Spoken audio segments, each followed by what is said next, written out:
Here's the you.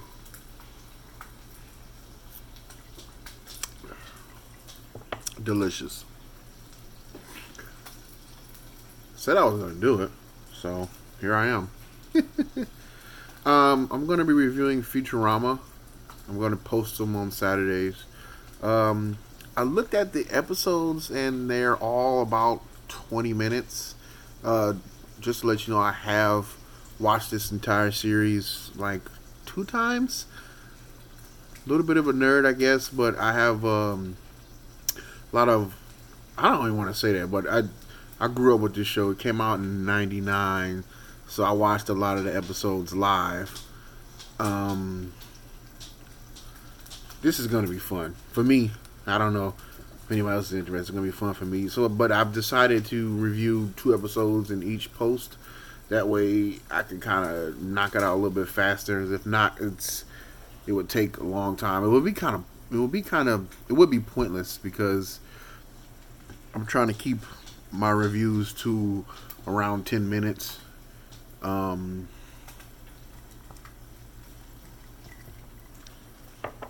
just make it easier.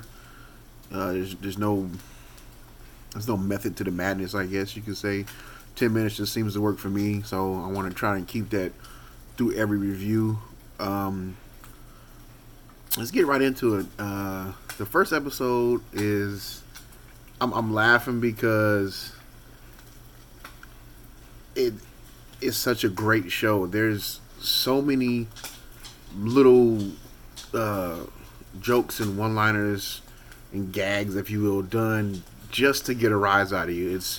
And you may have to go back if you plan on watching this, or if you haven't watched. You may have to go back and like rewatch this stuff because there's so much stuff jam packed into one episode. I mean, there's no way I can remember everything. I don't have to write. I have to stop, write it down, go back, make sure that's what I saw to verify what I wrote down actually happened, and then just repeat that throughout the whole episode.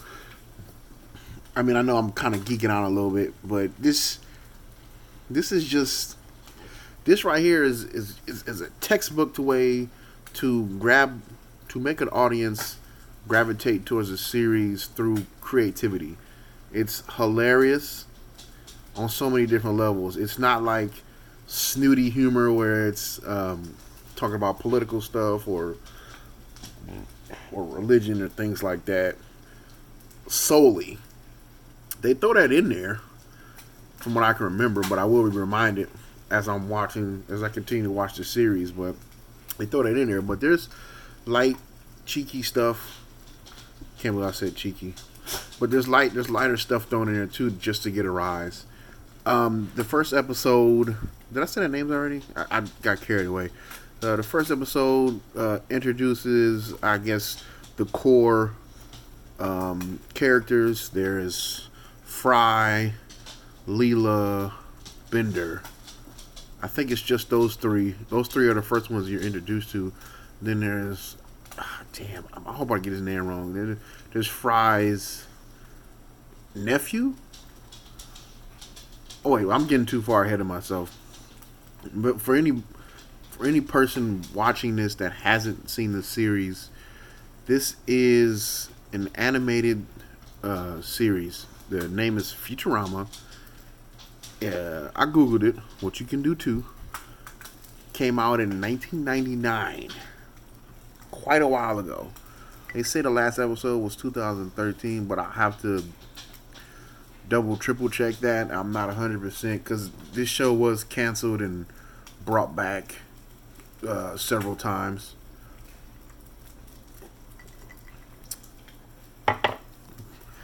But one second, that's fine. But yeah, several times it was canceled. So the dates are kind of iffy. But it's basically the story of a. Damn, should I say that?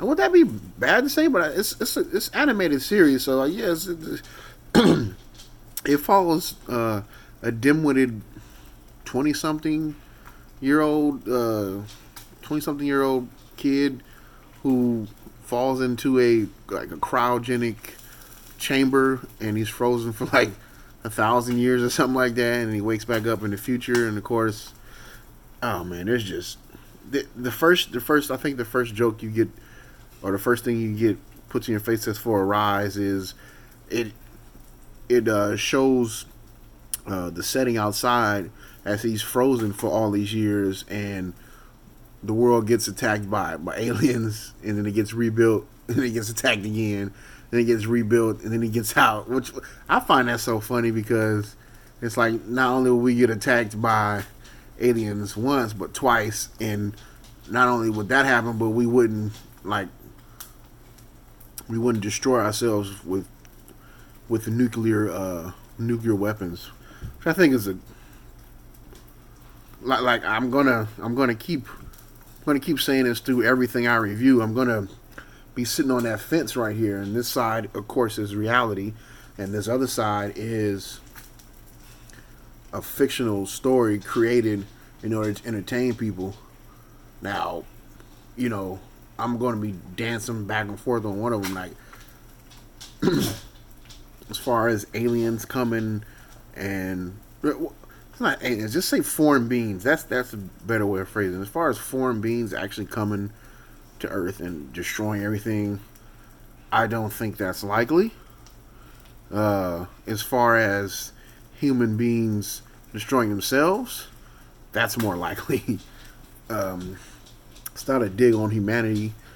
I won't get into my beliefs because I'm supposed to be reviewing my favorite animated show, which is it's making me smile. I really, really like this show. If I were to ever get a tattoo, it'd probably be a Bender. Yeah, he is one of my favorite characters in this series. It's because he has this catchphrase. It's pretty funny. But what is it? Is it bite my kiss? Is it bite or kiss? I can't remember. It's one or the other. It's bite or kiss my shiny metal ass, which I just love. It's funny. He's a robot. Come on, it's funny.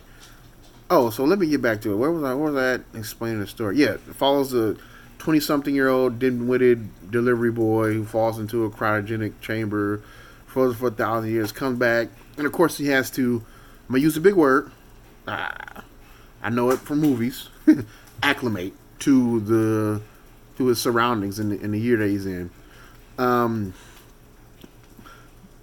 thing is, they don't dwell on that.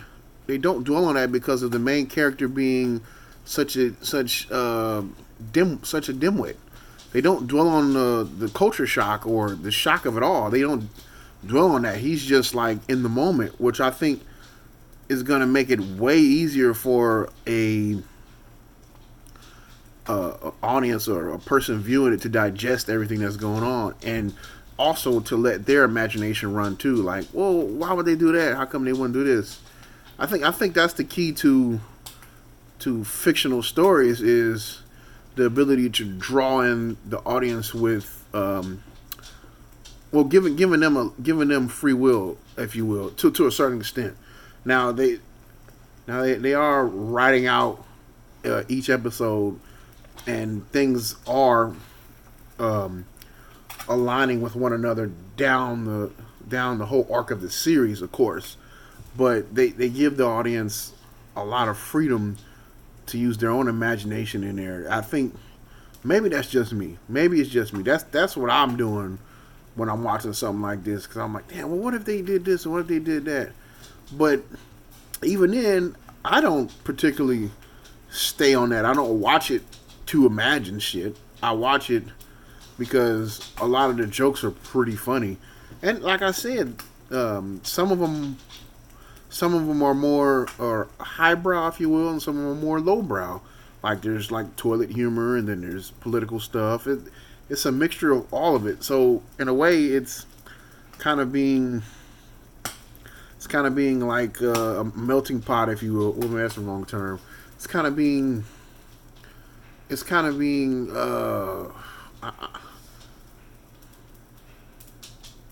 definitely mixed up, but it's mixed up in a manner to be more palatable to everybody, so everybody can enjoy it. Not just one group of people. They're not, the writers and the creators, I don't think we're trying to take that approach of making something that's uh, one-sided. Trying to they're trying to uh,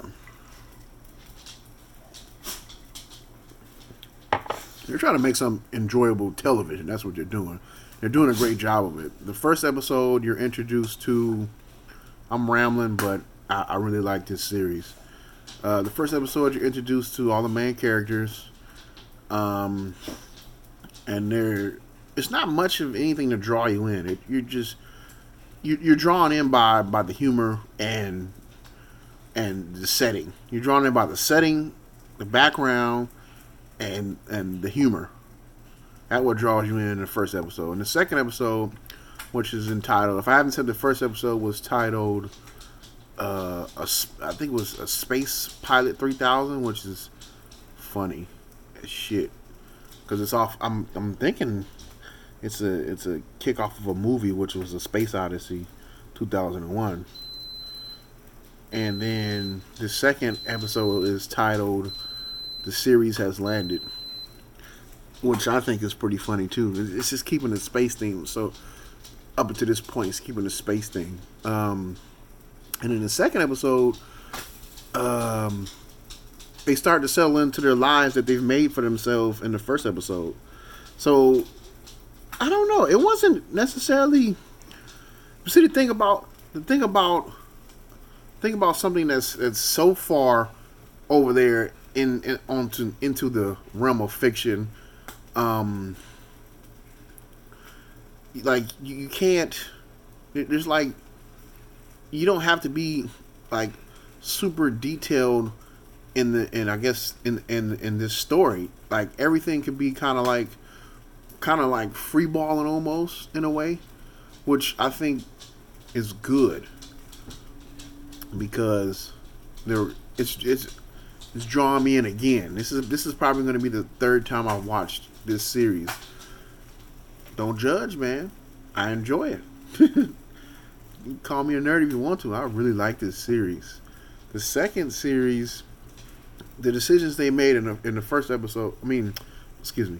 In the second episode, the decisions they made in the first episode, which led them down the path that they're at now, everything's starting to roll, and the writers and the directors, they're doing a good job of just exploring all the possibilities in this new world.